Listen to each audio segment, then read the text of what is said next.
Bien, nous avons maintenant le plaisir d'accueillir le professeur Dominique Bellepomme, qui est professeur d'oncologie médicale à l'Université de Paris 5 et qui est, vous vous en doutez, membre de nombreuses sociétés scientifiques européennes ou américaines. Il est président fondateur de l'Association pour la recherche thérapeutique anticancéreuse, ARTAC, et directeur de l'European Cancer and Environment Research Institute, qu'il a fondé ici à Bruxelles.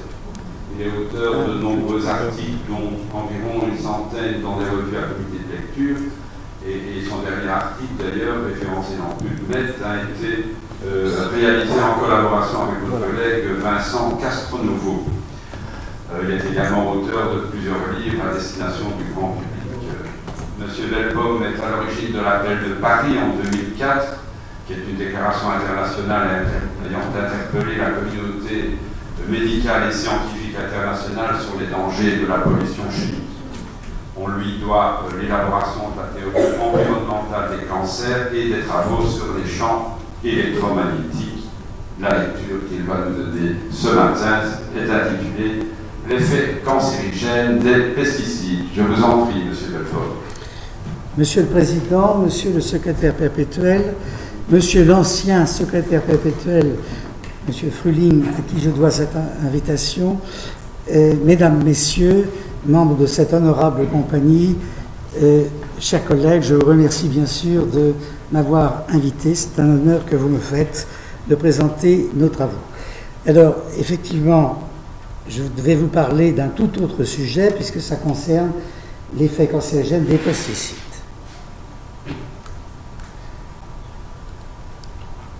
Alors, vous vous souvenez peut-être qu'il y a 9 ans, en 2005, je suis venu présenter une communication préliminaire sur ce que nous faisions à l'époque, c'est-à-dire nous essayions de déterminer la part de l'environnement physico-chimique dans la genèse des cancers. Quelle amplitude et comment la mesurer?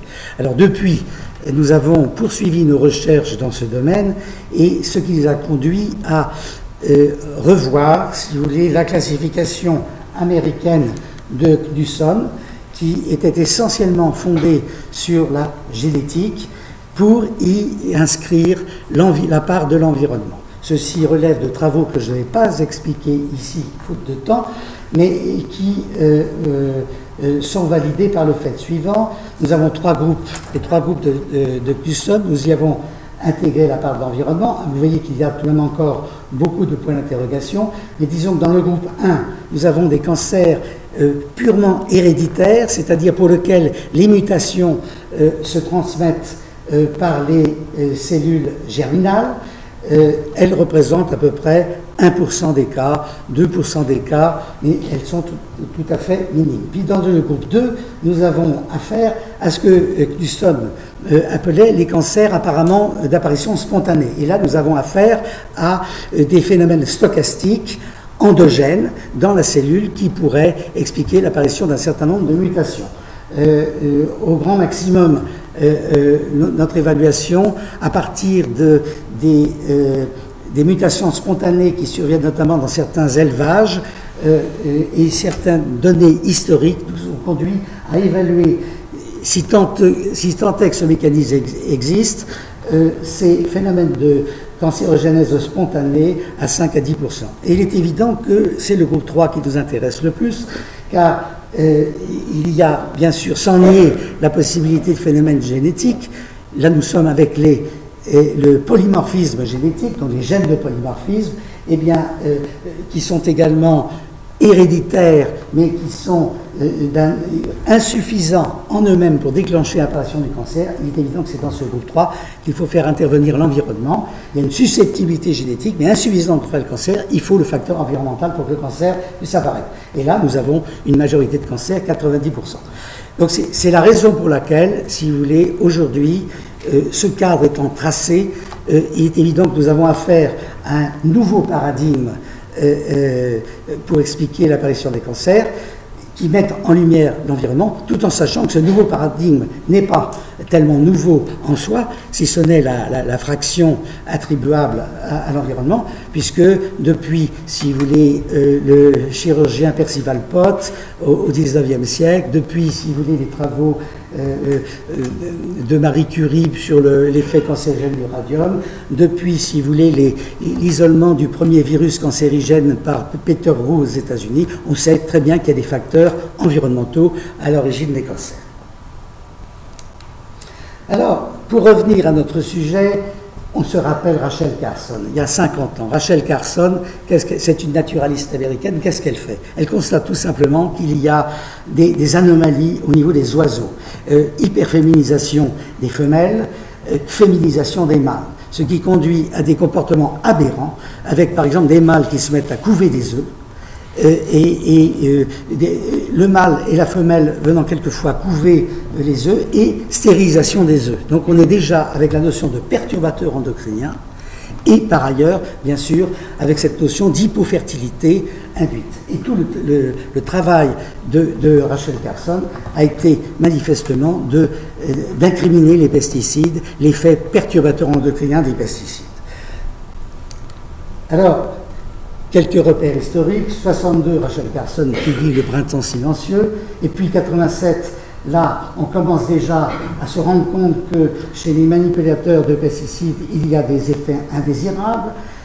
Reconnaissant le caractère professionnel des intolérances aux pesticides. Et puis en 89, l'Organisation mondiale de la santé commence à reprendre ce qu'il y a et faire une évaluation au niveau mondial. Vous voyez qu'en 89, l'OMS affirme qu'il y a dans le monde 1 million d'empoisonnements graves par les pesticides, avec quelques 220 000 décès. Et puis, 2004, l'OMS confirme ce qu'elle avait dit en 89, avec, si vous voulez, mais préconise des mesures de protection. Or, comme nous le verrons, ces mesures de protection concernent essentiellement la toxicité aiguë, avec des normes réglementaires, mais bien sûr pas la toxicité chronique. Et ce que je dis très très souvent lorsque j'aborde ce problème-là, ça n'est pas la dose qui fait le poison, c'est la répétition des doses qui est le véritable poison. Nous sommes en dessous des normes réglementaires, mais avec répétition de doses qui peuvent être très faibles, qui vont engendrer une toxicité chronique. Et puis à partir de 2004, alors là, les publications se multiplient dans le monde où manifestement on incrimine de plus en plus les pesticides, la dangerosité des pesticides. Alors quelques mots tout simplement pour vous rappeler ce que sont au plan de la chimie les pesticides. Il y a de multiples classes chimiques. Les organochlorés sont les plus toxiques, c'est les premiers qu'on a mis au point.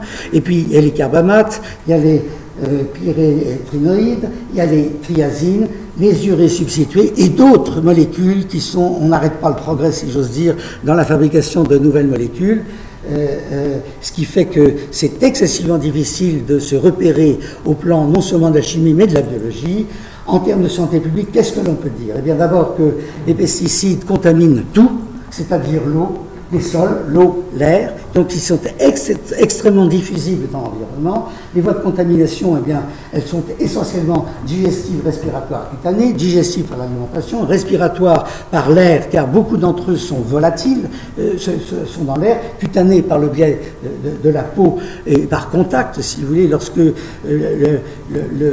l'utilisateur de pesticides rentre chez lui et qu'il suspend son revêtement, sa combinaison de revêtement, eh bien, il peut contaminer son entourage et les gens qui vont après, si vous voulez, s'occuper de sa combinaison. À cela, point essentiel, il convient d'ajouter la contamination fétale par voie sanguine, car ces pesticides, nous le verrons, s'accumulent dans le tissu graisseux et vont contaminer, par sa barrière placentaire, et vont contaminer le fœtus. Voilà. Et puis, il y a, bien sûr, au niveau de la protection, seules les voies digestives et cutanées sont réglementairement protégées. La voie digestive par la définition des fameuses limites maximales de résidus, la voie cutanée par la protection des utilisateurs. Vous savez que nous avons, au niveau de la Commission européenne, un règlement qui a été édicté en 2009, règlement qui, dans la discussion, s'il se pose des questions à ce niveau-là, n'est malheureusement pas très moral, au sens, si vous voulez, de la façon dont on met sur le marché les pesticides. Et puis, il est évident, ce que je vous ai dit, c'est qu'il faut bien sûr envisager les problèmes de toxicité chronique et pas seulement les problèmes de toxicité aiguë. Alors, Parmi les cancers hors groupe dépendants, vous avez en haut les cancers de la prostate. Vous voyez que partout dans le monde, ce sont les données de l'OMS, vous avez une augmentation qui prend parfois des aspects au niveau de l'incidence de type exponentiel. Bon. Et en bas, vous avez les cancers du sein, c'est à peu près la même chose. Et vous voyez qu'il y a tout de même ici, vous avez un certain nombre de pays qui vont concerner l'Inde, le Japon et la Corée, où là, les taux sont beaucoup plus bas, pour des raisons probablement génétiques. Alors, nous nous sommes attachés à prendre un modèle simple. Ce que je vais vous parler, c'est une nouvelle approche qui est écologique. Ce sont des études écologiques qui combinent à la fois des données démographiques avec des données de toxicologie et des données, bien sûr, d'épidémiologie. Ceci, on rassemble tout ceci pour essayer de faire une synthèse de l'ensemble. Et vous voyez que ici, donc, on a affaire à l'île de la Martinique, qui est dans les Caraïbes, et avec, si vous voulez, dont on connaît exactement la population, tout à fait bien serrée. Il y a très peu de migration qui se passe, donc c'est une population relativement stable, sur un territoire stable, avec des ressources en eau et en terres arables limitées. Et donc, vous avez ici les zones qui correspondent aux plantations de bananes. C'est un climat tropical. En Martinique, on utilise beaucoup de pesticides pour lutter contre les insectes liés au climat. Et vous voyez qu'ici, il y a beaucoup de plantations de bananes. Et donc, là, on a pu mesurer dans le sol, pour ce qui concerne par exemple la chlordécone, qui est un pesticide très particulier et qui était très souvent utilisé, il y a une zone où il y a dans le sol une imprégnation par la chlordécone. On en trouve aussi ici un petit peu et un petit peu dans d'autres régions. Et alors, quand on prend maintenant une étude qui va essayer de coller au terrain en matière de taux standardisés pour ce qui est des cancers de la prostate, surprise, vous voyez qu'en noir, c'est là les taux les plus importants. Hein. Alors, on va retrouver un petit peu une corrélation ici, mais pas tout à fait exacte. Et surtout, ce qui nous a intrigué essentiellement, c'est que dans le sud-est de l'île, vous voyez qu'on retrouve des taux élevés de cancer de la prostate. Pourquoi? Eh bien, ça ne collait pas avec le fait qu'il n'y a pas de plantation de bananes et pas de contamination par les pesticides dans cette région-là. Eh bien, une des explications avancées, c'est bien sûr le système d'irrigation. Il faut savoir que l'eau est captée essentiellement dans le nord et dans la région de Fort-de-France. Vous voyez que les canalisations viennent de là. À partir du moment où vous avez une capture d'eau dans des zones polluées par les pesticides, cela peut expliquer par ce système d'évacuation de l'eau, si vous voulez, l'apparition de cancer de la prostate à distance. C'est pour vous dire que ces études écologiques ne sont pas faciles à réaliser, qu'il faut vraiment être extrêmement prudent dans l'interprétation et que nous en sommes encore au domaine d'hypothèses, mais hypothèses qui, étant congruentes, finissent par nous donner tout de même un message explicatif relativement clair. Alors, à partir de données antérieures, nous avons essayé d'établir quantitativement la courbe de pesticides qui était utilisée en Martinique. Vous voyez que ça a commencé essentiellement aux environs des années 60, un petit peu avant, et puis là, on arrive à des taux, c'est en tonnes ici, majeurs. Là, c'était en train de diminuer, mais malheureusement, la diminution, avec les nouvelles données que nous avons, ne se fait pas attendre. C'est plutôt en plateau que ça existe aujourd'hui. Alors ça, c'était l'aspect quantitatif déjà, et puis il nous a été donné si vous voulez, d'avoir l'aspect maintenant qualitatif, avec un certain nombre de pesticides utilisés, et vous voyez que je vais vous prendre parmi les cas, la chlordécone qui est le gros problème actuel, la chlordécone qui est un pesticide extrêmement toxique, extrêmement perturbateur endocrinien, puisque c'est une molécule avec 12 chlores, qui en plus se fixe dans les endosols, c'est-à-dire ces terrains volcaniques qui caractérisent la Martinique. Vous voyez que ça a été mis sur le marché en 72, maximum d'utilisation dans les années 80. Aux États-Unis, on retire la chlordécone du marché vers les années 90, alors que ici, c'est toujours sur le marché, et même que l'Europe interdit l'utilisation de la chlordécone, la Commission européenne interdit vers les années 90, et on déroge, puisque en 93, il y avait encore, si vous voulez, utilisation de la chlordécone dans cette île. Et vous avez ici la classification de l'OMS, 2B, c'est-à-dire pour tous ces pesticides, c'est-à-dire 2B, c'est-à-dire possiblement le cancérigène, comme vous le savez, et ici 3, c'est-à-dire non cancérigène par l'OMS, mais avec un effet cancérigène prouvé tout de même par certains articles scientifiques. Donc on est avec des molécules qui sont excessivement toxiques pour l'environnement, bien sûr. Je ne traite que du cancer aujourd'hui, mais vous pouvez imaginer que il y a aussi le problème des malformations congénitales, de l'hypofécondité qui est en cause. Alors, ici, lorsqu'on essaie de modéliser ce qui se passe entre ce qui se passe en France métropolitaine pour ce qui est de l'évolution des cancers de la prostate et ce qui s'est passé, ce qui se passe en Martinique, vous voyez qu'il y a une différence qui apparaît significative. Lorsqu'on modélise cela sous forme en coordonnées semi-logarithmiques, on a en fait deux parallèles, ce qui indique très, très clairement qu'il y a, pour expliquer la hauteur plus importante, si vous voulez, en Martinique, il y a forcément un facteur ethnographique à considérer. Je rappelle que les Carabéens, tout au moins ceux qui sont en Martinique, descendent d'esclaves d'Afrique, et qu'on sait que la population noire est plus susceptible génétiquement que la population blanche au cancer de la prostate. Mais vous voyez que ce côté ethnographique n'explique pas, si vous voulez, l'augmentation progressive de type exponentiel ici, au niveau de l'incidence. Donc il est clair que nous avons affaire à d'autres facteurs que génétiques, à des facteurs environnementaux. Alors, nous avons donc essayé de voir dans quelle mesure, si vous voulez, les pesticides pouvaient être incriminés. Et vous voyez ici que lorsqu'on compare avec différents pays, la quantité de pesticides utilisés rapportés à la population, alors vous voyez que ici c'est croissant, vous voyez que ici la quantité est 1 10 puissance moins 4, alors qu'on est à 6 10 puissance moins 3 ici.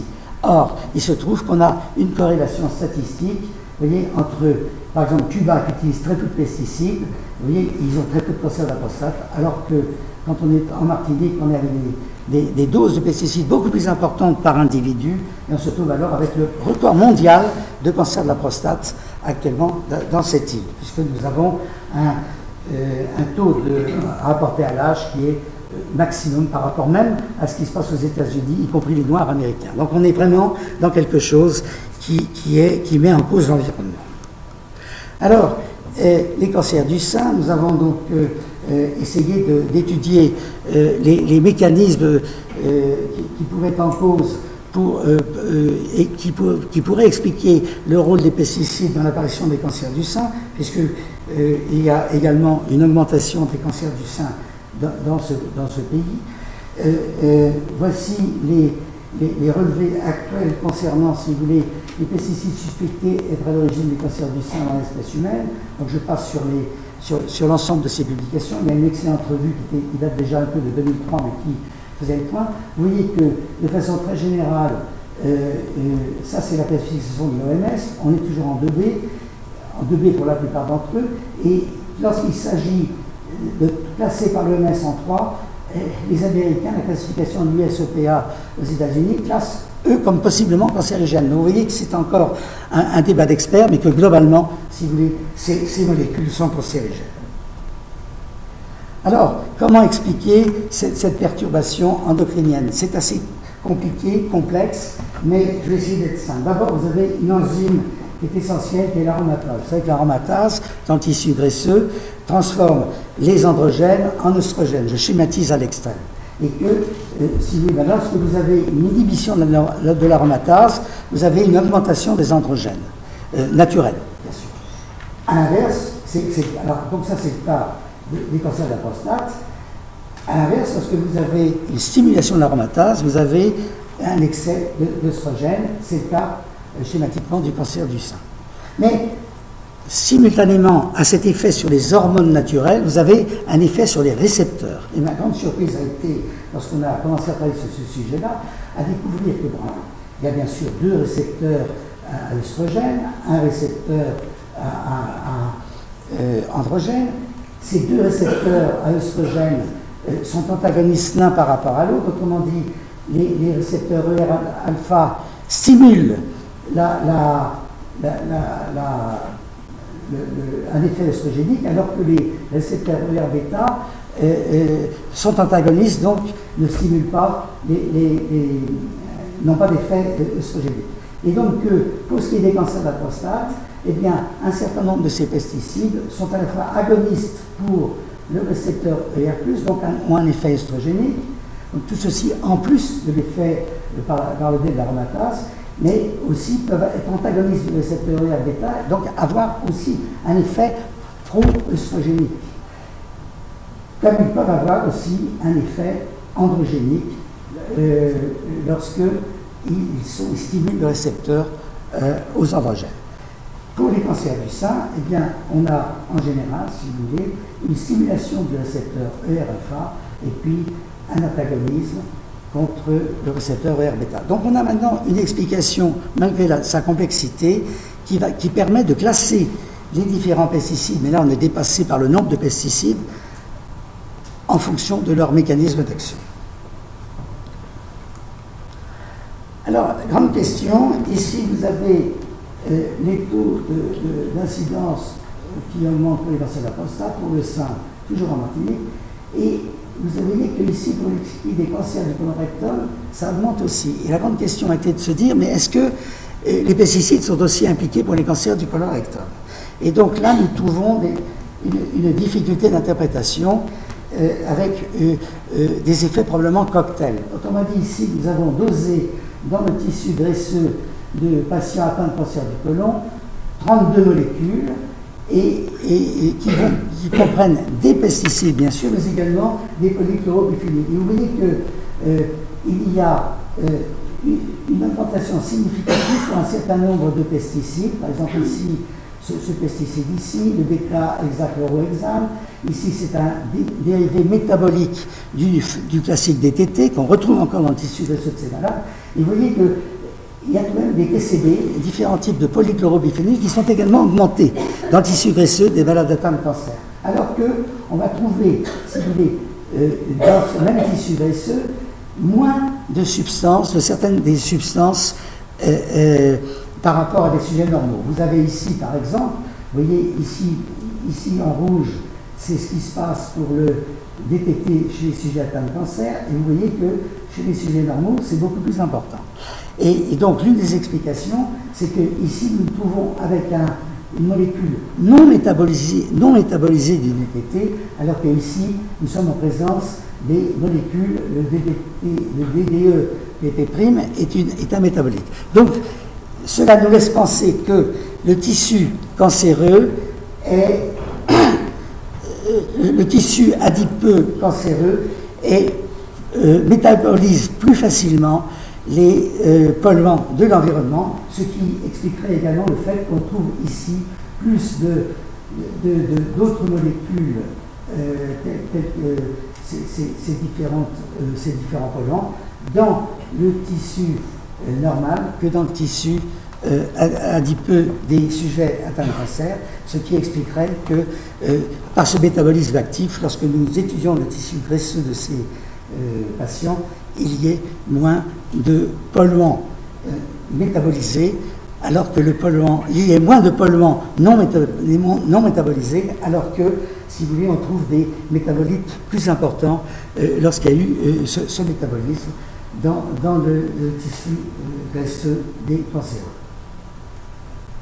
Alors, en fait, tout ceci est confirmé par une étude absolument remarquable américaine. C'est la plus grande cohorte mondiale étudiée qui nous montre les effets des pesticides. Vous voyez que c'est plus de 50 000 agriculteurs utilisent des pesticides, 32 000 épouses de ces agriculteurs, près de 5 000 commerciaux vendeurs de pesticides. Sur 32 pesticides analysés, 12 d'entre eux sont incriminés. Donc, par une étude de cohorte, si vous voulez, par rapport, bien sûr, à des sujets variés. Alors, ça ne touche pas que les cancers hormonodépendants. Vous voyez, il y a le cancer de la prostate, bien sûr, le cancer du sein. Les femmes d'agriculteurs font plus de cancer du sein que les femmes qui ne sont pas, qui ne vivent pas avec un agriculteur qui utilise des pesticides. Plus de cancer bronchique, plus de cancer du pancréas, du cancer du côlon, cancer du rectum, des leucémies, je vais en reparler, des lymphomes, des myélomes, tumeurs cérébrales et des cancers de l'enfant, je vais en reparler. Donc, si vous voulez, là, vous avez une très très bonne revue de l'ensemble de ces travaux, qui date de 2012, mais qui manifestement établit au plan statistique sur une grande série le rôle cancérigène d'un certain nombre de pesticides. Alors, je vais bien sûr revenir tout de suite sur l'enfant, qui est tout de même une priorité. Un de nos collègues nous parlait tout à l'heure des problèmes qu'ils rencontrent chez les enfants, et là, ce qu'a dit, si vous voulez, ce que déclare l'Académie américaine de pédiatrie, et c'est très très clair. Voilà. Alors, je ne demande pas de lire tout ça, c'est en anglais, mais on aura tout de même une impression claire. Ça, c'est l'abstract. Children encounter pesticides daily and have unique susceptibilities to their potential toxicity. Epidemiologic evidence demonstrates associations between early life exposure to pesticides and pediatric cancers, decreased cognitive function. Ceci est très important. Il y a bien sûr tout ce rôle de neuropathie liée aux pesticides, plutôt d'ailleurs les pesticides organophosphorés que les pesticides organochlorés, et des problèmes de comportement. Donc on est maintenant clairement, si vous voulez, avec un rôle majeur des pesticides, de la toxicité des pesticides chez l'enfant. Et ceci maintenant ne peut plus être nié au niveau scientifique, comme je vais essayer de vous le montrer. Voilà. Voilà ici par exemple une méta-analyse faite sur plus de 25 études épidémiologiques dans le monde et qui montre clairement, vous voyez, qu'il y a une augmentation du nombre de leucémies, vous voyez, chez les enfants qui ont été au contact de pesticides. Le contact commence à se faire bien sûr par la mère, c'est-à-dire quand la mère a été intoxiquée par les pesticides, ces pesticides vont traverser la barrière placentaire, aller contaminer le fœtus et donc donner une leucémie chez l'enfant. Il y a plus de leucémie, si vous voulez, chez les enfants qui naissent de parents qui ont été au contact des pesticides. Voilà, alors le mécanisme d'action, comment expliquer la mécanisation l'apparition de leucémie chez liés aux pesticides? Il n'est pas possible de parler là de perturbateurs endocriniens. Nous sommes obligés d'aller ailleurs. Et c'est la génétique, là, c'est-à-dire des mécanismes manifestement génétiques, génotoxiques. Vous voyez qu'ici, on a utilisé plusieurs tests, en particulier l'aberration chromosomique sur les lymphocytes circulants, les tests du micronoyau, les cystochondrial exchange, les essais, etc. Et que vous voyez, sur 22 études, 11 sont positives aux aberrations chromosomiques, 5 sont positives au essai, 4 sont positives au test des micronoyaux. Donc on a maintenant un certain nombre, si vous voulez, d'arguments pour dire qu'il y a probablement un effet mutagène direct de certains pesticides, mais il ne pourra pas non plus un mécanisme indirect, et ça je vais y revenir avec la notion d'épigénétique qui est fondamentale, comme nous allons le voir dans un instant. Alors, à cela s'ajoute le fait que, si vous voulez, les pesticides sont pour la plupart des molécules lipophiles, liposolubles, et que ça s'accumule dans le tissu graisseux, c'est stocké, et que, grâce à mon ami Philippe Irigara qui est ici, nous avons pu démontrer qu'il y avait un relargage permanent à partir du tissu adipeux dans le flux sanguin, et donc que chez l'animal, on pouvait réinduire des cancers à petite dose. Car l'effet de dire que dans l'environnement nous avons des faibles doses et donc c'est pas grave, etc., c'est absolument faux. La mutagénicité, elle est à faible dose ou à moyenne dose, alors que la cytotoxicité est à forte dose. Donc on détruit la cellule à forte dose, mais à faible dose, on crée des mutations des cancers. Voilà. Et donc ça, c'est très important. Vous voyez qu'il y a beaucoup de publications. Voici ce que je vous disais pour ce qui est de la vulnérabilité chez le fœtus aux pesticides.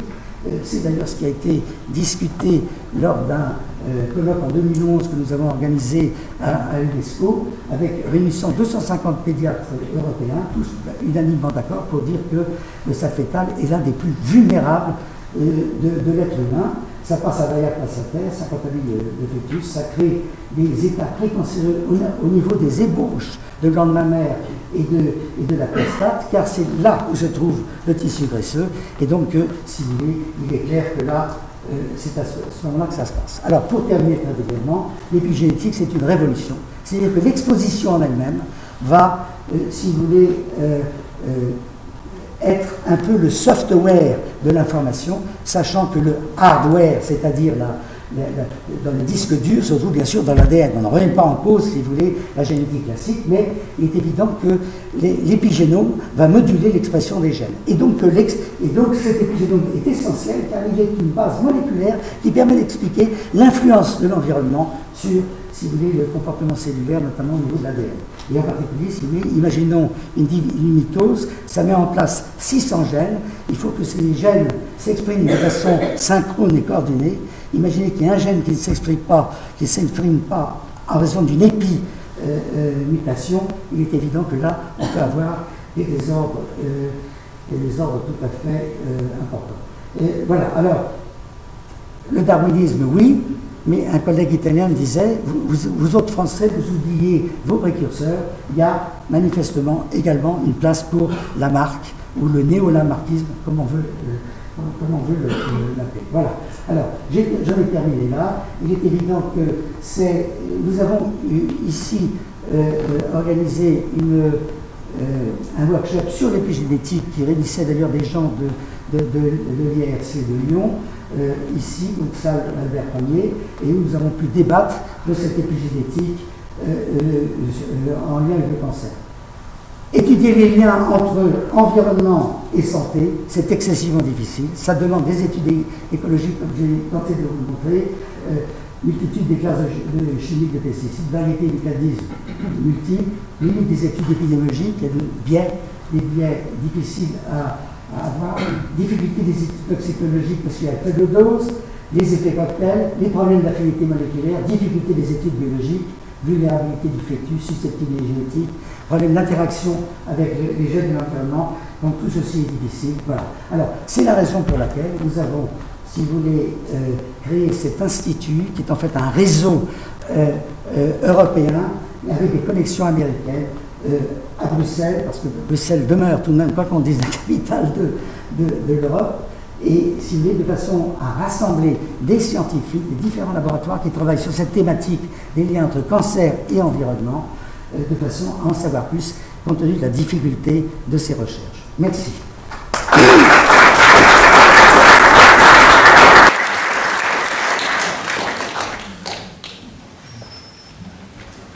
Merci, Monsieur Bellebaum.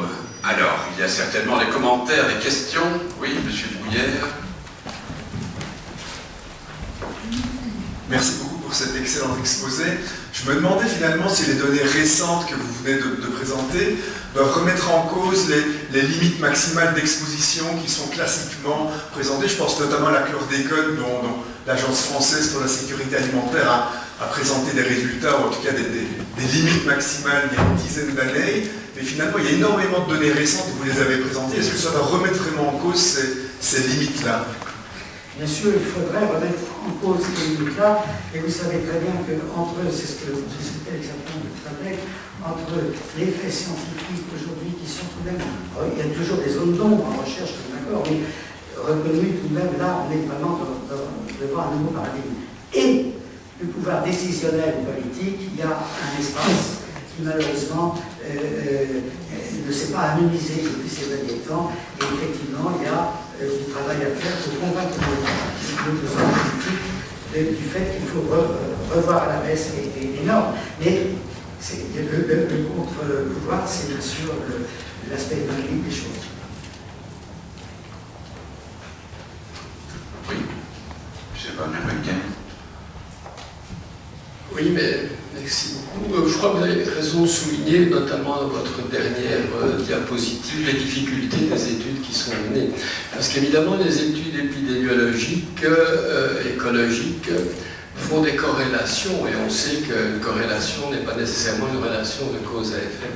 Et j'en reviens un petit peu d'ailleurs à votre présentation sur la Martinique, dont là, si j'ai bien compris, dans le nord, il y a l'exposition du sol principalement, et c'est dans le sud que l'on trouve l'incidence ou la prévalence la plus élevée des cancers. L'explication est le drainage des eaux. Mais ma première réflexion est de dire l'eau du nord est tout aussi contaminée que l'eau du sud, sauf si vous m'expliquez que elle vient d'ailleurs. Mais donc voilà, donc c'était ce premier point. Et la deuxième diapositive, une autre diapositive, vous montrez d'un côté l'exposition moyenne par habitant dans différents pays, et à côté l'incidence, je crois, des cancers. Il y a quand même, la corrélation n'est pas si évidente que ça non plus dans ce cas-là. Il me semble avoir repéré au passage, ça a été assez vite, qu'en Suède, par exemple, il y a une incidence élevée alors que le taux d'exposition est égal à celui de Cuba, par exemple. Donc non, je n'ai pas le plus, peut-être la diapositive. Oui. Alors, première question. Excusez-moi, c'est parce que c'est pas assez vite. Première question, vous avez tout à fait raison de souligner la difficulté des recherches et que l'épidémiologie peut se tromper parce que ce n'est pas associatif.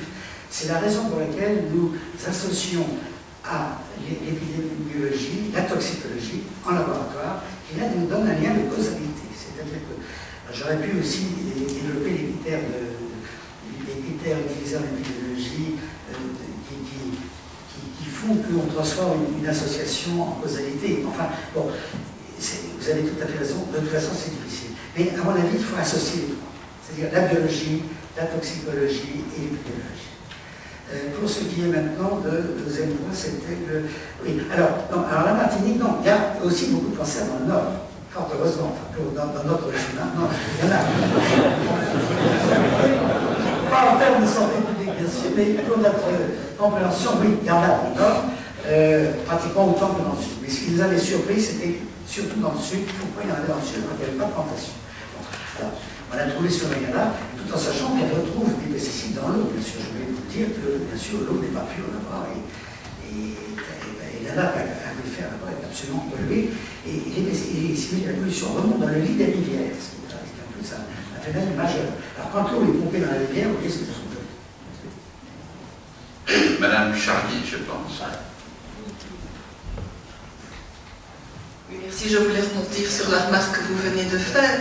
Je suppose que la chlordécone en question a été dosée dans les eaux de poissons et que si on la retrouve dans les nappes ou dans les rivières, il y a quand même des stations d'épuration pour éliminer les pesticides de l'eau qu'on retrouve dans le robinet. Alors, vous avez d'abord tout à fait raison de dire qu'on a trouvé la chlordécone dans les rivières, tout au long du littoral aussi, et y compris dans les poissons. Enfin, c'est évident. Et ça va assez loin, d'ailleurs. Ça va, si vous voulez, à plus d'1 kilomètre de côte. Le problème, c'est qu'on va se trouver avec des problèmes culturels sur place, et ben, les gens, ils pêchent, malgré les arrêtés préfectoraux, etc., ils pêchent toujours du poisson, et ils se reportent à vide parce qu'ils mangent du poisson contaminé. Je suis allé plusieurs fois là-bas, on vend du poisson pêché du littoral, dont on sait qu'il est contaminé. Pour ce qui est des stations d'épuration, oui, bien sûr qu'il y a des stations d'épuration, mais vous savez très bien que ça c'est un principe de chimie de base, malheureusement, on n'arrive jamais à dépolluer à 100% de l'eau, et donc il reste toujours un peu de chlordécone, et comme je vous dis que c'est pas la dose qui fait de poison, mais la répétition des doses, même lorsqu'on a des doses faibles, à partir du moment où c'est, si vous voulez, étendu dans le temps, bah, on finit toujours par entrer dans cette fameuse toxicité chronique. Donc c'est souvent des problèmes excessivement difficiles. Je vais vous demander, Monsieur Delpomme, dans les pays comme la Belgique, je suppose que c'est la même chose en France, on constate une augmentation de l'incidence des lymphomes non-hodgkiniens. Alors une des interprétations qu'on a là, ça en partie, c'est l'utilisation d'immunosuppresseurs pour certaines formes de ces lymphomes non-hodgkiniens, mais ça représente vraiment la minorité, et je crois que c'est une petite partie de l'accroissement.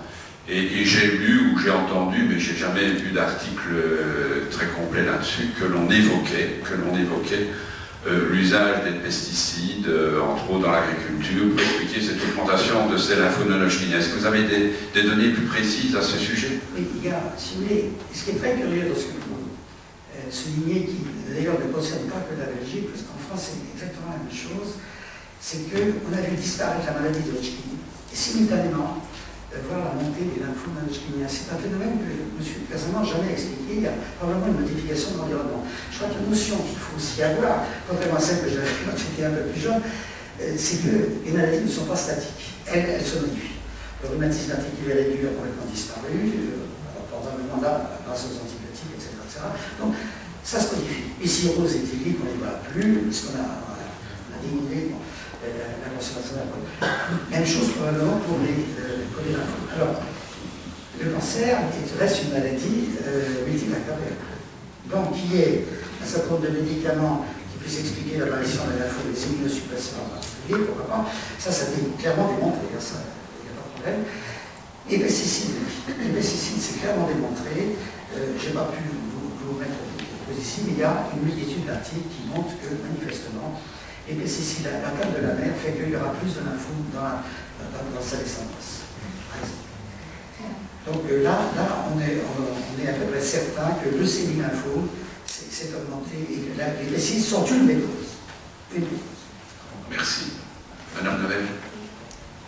Ce n'est pas une question, c'est juste une petite remarque par rapport à une question qui a été posée en ce qui concerne les stations d'épuration. Je crois qu'il est illusoire de croire qu'une station d'épuration est pure.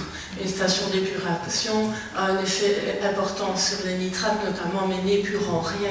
Donc il y a que très peu d'effet sur les pesticides. Et l'efficacité des stations d'épuration dépend très fort aussi de l'apport en eau et donc des pluies, etc. Donc croire qu'on résout les problèmes par des stations d'épuration me semble illusoire.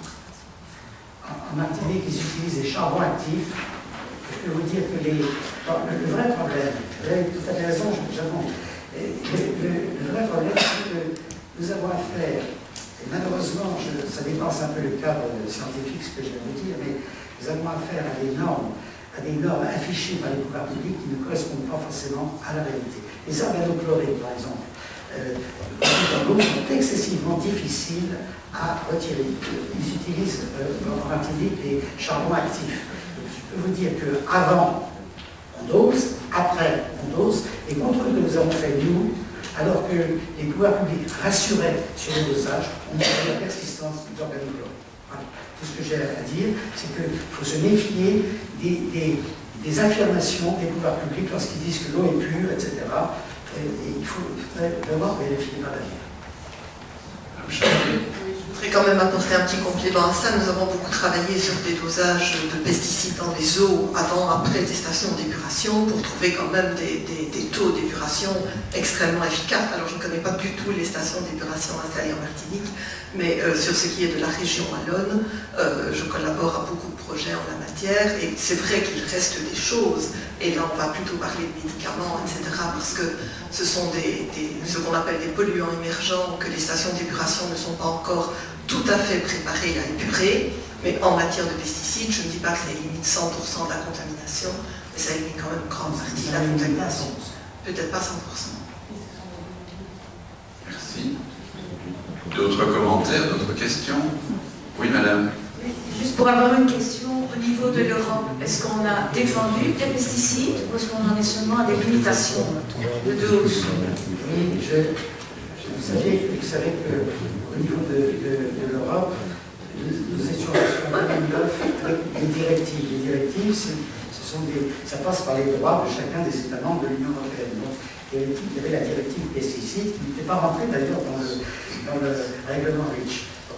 Et depuis 2009, nous avons un règlement qui fait que c'est obligatoire pour tous les États membres. Eh bien, c'est ce que je présentais lors des conférences Francky, parce que j'ai eu l'honneur d'être nominé à la chaire Francky en 2013. Donc j'étais à Jean de faire différentes conférences.